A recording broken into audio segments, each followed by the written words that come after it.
Hello everyone from sunny, beautiful Seattle. How are you guys doing today? I decided to bring it outside today for more peace and tranquility of debt-free freedom. As you can see by as many videos that I make, I'm serious about this, and I'm serious about the peace, and I'm serious about transferring it to you guys through my words, through how I acquired it, okay?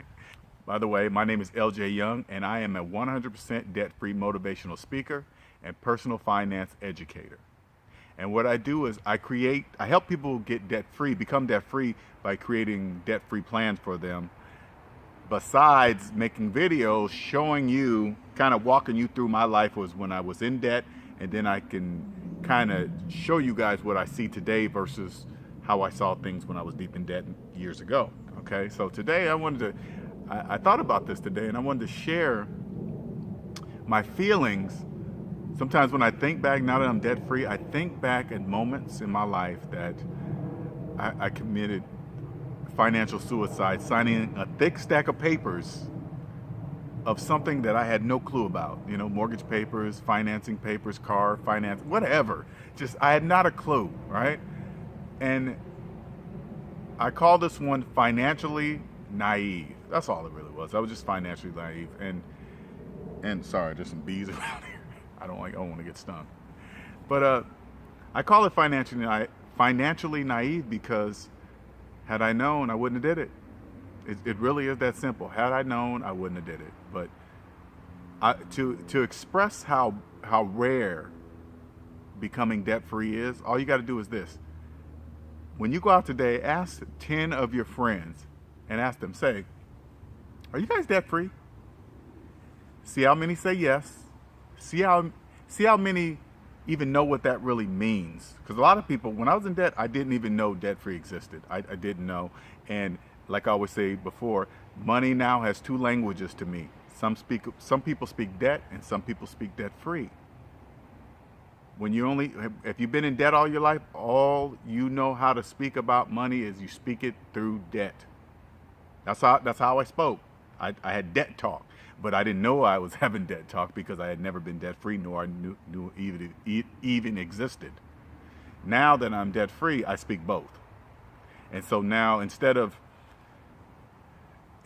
just looking at it and saying nothing, I decided, and I can't help it, I decided to create a business, Debt Ain't My Daddy, Facebook, Debt Ain't My Daddy, and DebtAintMyDaddy.com to help people. When I think back at times when I was just making wrong moves with money, and I get angry about it sometimes. I really do. I just got, God, how come I didn't see that? But nobody ever taught me that. Nobody in my life taught me about money. I think I learned what I needed to know by dimes and nickels in 6th grade, not even knowing that 6th grade math, that money, that's all I needed. That's all I needed. Why didn't I apply that to my money? I have no idea why I didn't. But anyway, that's beside the point. First of all, before I get into it, I say a lot of things about banks, okay? And I want you to understand, I'm not against the banks. Banks are not evil. They're not the big bad guy. They're not whatever people say bad about. They are a business, and they are in the business of making money, period. Don't add your feelings into it, because they sure don't add their feelings into it. They understand how to separate feelings from money. Those two do not need to mix ever. Don't ever mix your feelings in your money, because you will lose.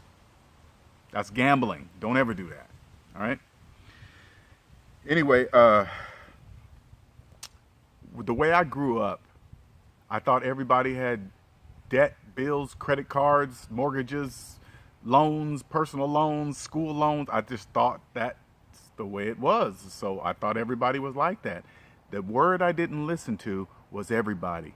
Saying everybody is applying that means everybody in the world everybody has bills, everybody has debt, everybody in the world, and that is not true. I'm here to tell you firsthand, I am debt free, and that is 100% not true. Just everybody in my world, not the world. Okay, I promise you that. I promise you. Anyway, So I thought back about when I bought one of my houses. I forgot. I bought two in my lifetime. Not even bought, I'm going to say financed, okay? Two in my lifetime.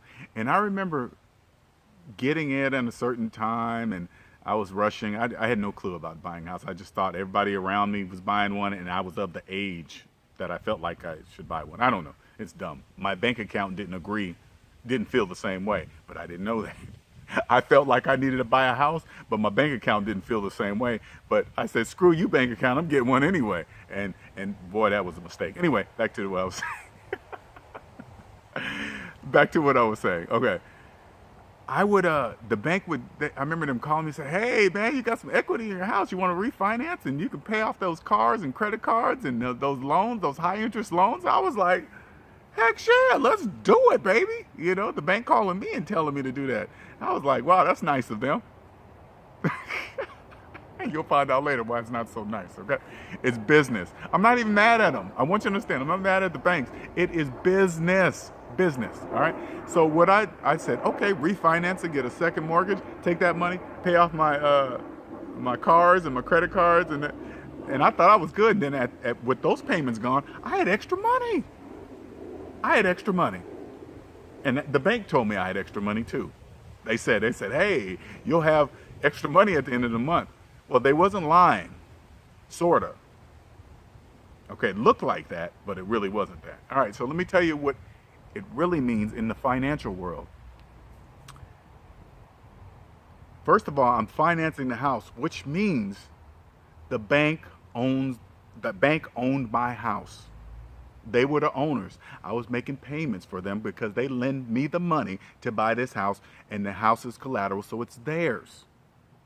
So once I refinanced it, right, they just brought it up to whatever the appreciation is, right? I took that money and I borrowed it, because the word borrow means it wasn't mine. So I actually borrowed some more money from the bank because it was their house.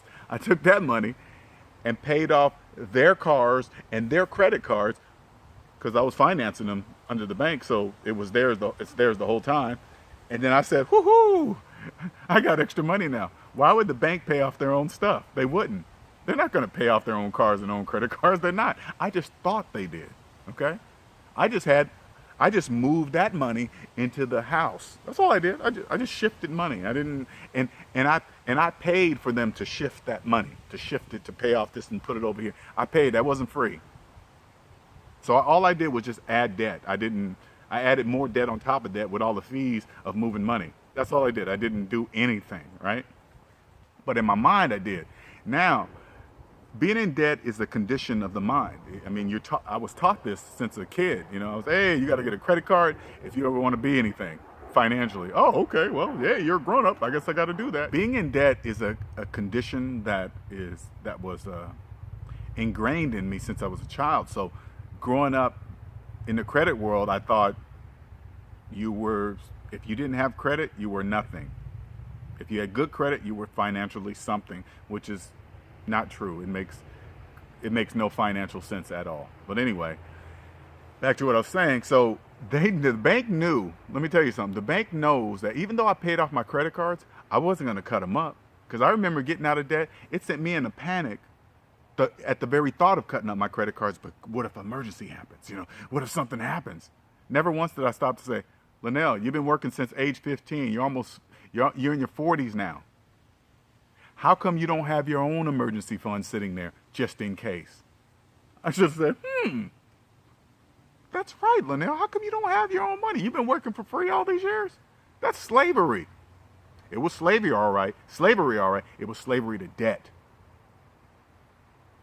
And they knew I wasn't going to cut it up. So once I paid that off, I did exactly. I wasn't cutting my credit cards up, because they did. I'm sorry for laughing, you guys, okay? I want you to understand the credit system is amazing. It's amazing. When you're on the outside, I can see it clear. I'm kind of going off task here, but I want you guys to see what this is. I remember paying off the credit cards, right? But first of all, I was too scared to cut up just in case of emergency. But also, it would hurt my credit score if I closed an open account. It would hurt my credit score. So I said, oh no, I ain't gonna close my credit card, man. It's gonna hurt my credit score. Getting rid of a debt, I was nervous about hurting my credit score. That's how the credit system works. It makes absolutely no sense. It's just designed to scare you to think that you need it. And I couldn't believe that I fell for it. And I'm a smart dude, man. And it really ain't got nothing to do with intellectual smarts. It really is a society type of smart, a social smart.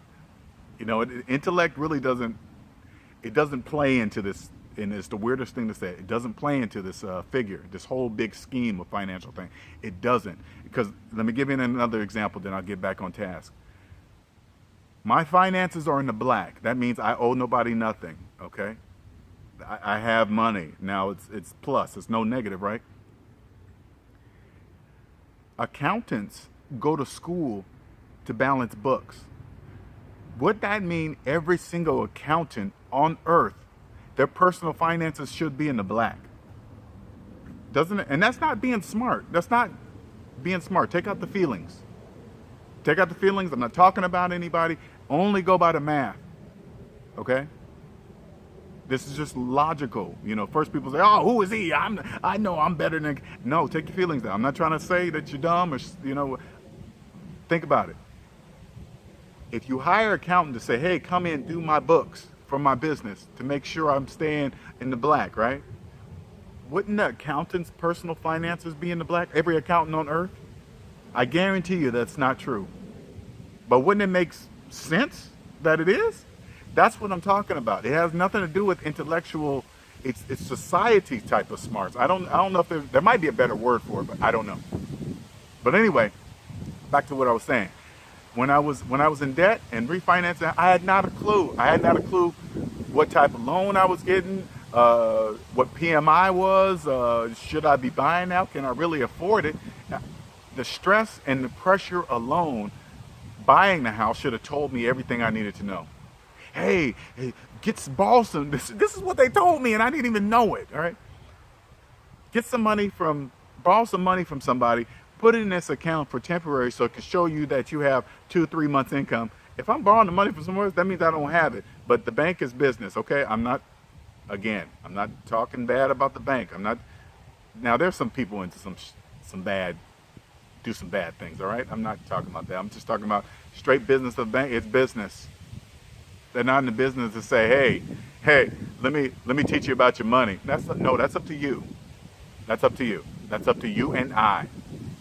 They're in the business of making money. That's what it's about, money. And so I should have known, if I didn't have money in my bank account to cover 3-4 months of expenses, what am I doing? What am I doing buying a house? What kind of loan am I? I didn't even know anything. I was just signing papers, sign here and this year, sign here and this year, sign here and this year, sign. Woohoo! I got a house, got the keys. And even when I had that house, let me tell you, even when I had that house, the first year, there was even more pressure on me, right? Because if things break, it's my business to fix it. I can't just call the landlord and say, "Hey, come fix this." Wait a minute, these are the things I was saying to myself. It's not feeling like it's a big deal that my mortgage is the same as the rent, because it sure didn't feel like it, because I was spending way more. I was spending way more money. And the pressure was mounting, but I couldn't say nothing. I was just, "Hey man, I'm a homeowner," which I wasn't a homeowner because I had a mortgage, so I didn't own anything. I just thought I did. Man, it's just, when I think back, it just makes me so angry. If I can reach somebody thinking about buying a house, because this is what I do. Most of my clients are starting to come to me because I talk a lot about mortgages. I don't know why I'm heading that direction. It just takes me there. I don't know why. I just do. And so I can prepare you if you're just looking for a mathematical, and I'm not saying my decision is final, you're dumb or saying that you're dumb if you don't use it. I'm just saying use my service to see if you're really ready for a house financially. Now, if you don't like the numbers, long as the numbers match, okay? I'm not just going to give you some information, say, "Hey, take what." I'm going to help you understand it. And if you see the numbers and they match your calculator, and you say, "You know what, Linnell, I'm still going to do this way because that way is going to take way too long and I don't feel like waiting. My wife wants a house now," or whatever things people say, and you go do it. All I'm saying is get it. Let me help you get the real number. The information I give you, you can even take that to a bank, a realtor, or whatever, and say, hey, you know what? I see you guys' numbers, but is this numbers right? They're going to say yes, but they're going to start throwing in some fancy mumbo jumbo that's going to throw you off. And remember, it doesn't matter if your finances are in the negative; they're in the negative. Period. There's no ifs, ands, buts about it. They're in the negative. That's all I got to say. And then down the road, if something doesn't work out right with the house financially, I guarantee you're going to refer back to this. And you're going to be like, Linnell told me that. He told me that 5 years ago. He told me that 6 years ago. And that's not to rub it in your face, because I didn't know either. It's for reference, and it's only $99. $99 for a $400,000 house, just some mental some ammunition when you walk into the place to finance a house, just a little bit of, just so you know what you're saying, know what I guarantee if you say a couple of things, they'll be like, okay, this person, they ain't gonna tell you, but they say, this person's been talking to somebody. Because again, money is spoken in two languages, debt and debt-free. When I walk into a place, I start speaking debt-free, people know it. Some people have no idea. People in debt will have no idea what I'm saying. What are you talking about? What? That doesn't make any sense. You're in debt if you're doing that. All right? And I know that's how I think. I'm not calling anybody. I'm just saying, I understand. But somebody that manages money well, and I've ran into this too, they know exactly. Why does my shirt keep doing this? Sorry. That bugs me. They'll say, oh, you okay? Yeah, you just automatically know. You automatically know. Trust me. So if you like what I'm saying, please like, subscribe, share.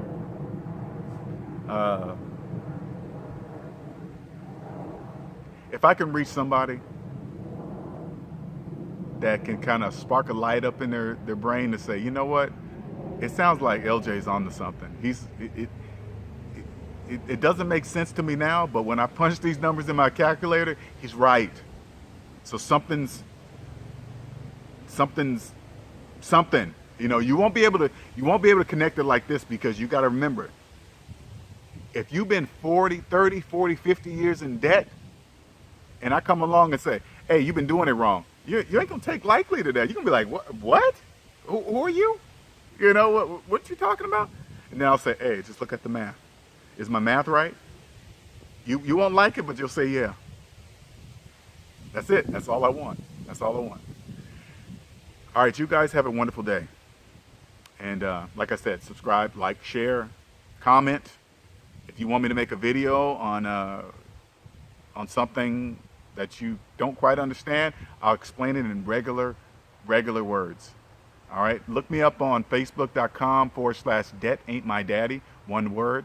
Instagram, DebtAintMyDaddy. Twitter, DebtAintMyDaddy. And DebtAintMyDaddy.com if you want my help.